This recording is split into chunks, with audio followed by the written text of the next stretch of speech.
Ko Cliff Akuhata tōku inua, no te waimanga au. I noho ai au i rina i te pori a tūhoe. Nā te mea i taua wāla i te wehe ke a te waimanga. Koe no he haerena ke tā te whārua, tā te tribal, he haerena ke ki tā te pori o tūhoe. Ko te mea hoki nā, ko nā pori i tērā wā e tolu ko te pori o tūhoe, mai rā anō ko te pori o tūhoe tunu tō tātou pori. Nā rā o muri mai ko te kotahi a tūhoe e whai nei wā tātou raupatu. I tuatu i tērā ko nā ika, ko te tūhoe fisheries. Ko te mea rawātu kāre pai ki a tātou ki a tolu nā puari mō tūhoe. He pai tonu ki a kuta. Kauru mai te whakaaro, te mōhio me whakamoe. Me whakamoe we taho nā puari.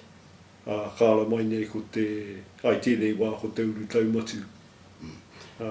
Anō in 1957 pia te whakatautana o nā compensation, nā compensation mō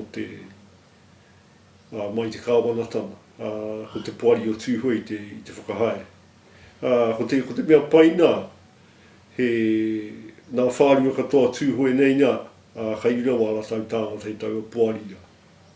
Koira te mea pai. Koe neo te kātonu o rātai, nā koloauara, koe neo i te whakatika i a tūhoe, te whakahaere i nā kaupapa tūhoe. Nā koloauara tama mā Frank Verco, tō tāu a koloauara tonu a tau au. He pai tonu te haere o nā mahi a te puari, kāroa, kua nau mai te uauatanga, te kore mahi, we rā mea. Kua mea nā tāngata nā kāre noho he taki o tō tātou puari. Kua pita we rā kōrero. Kāroa, kautai nā te tāngata ke ake. Ka pērā haere tonu. Kāre mea no te puari te he, no te wātonu. No te wātonu he kore mahi no nā tāngata. Kore mahi, ko hoki ake i te kāina, ana kāre tonu he mahi i te kāina.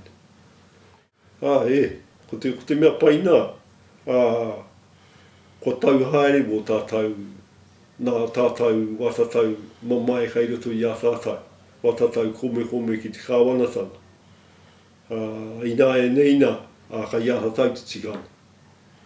Ka ia tātou te haere whakamua, ia tātou anu.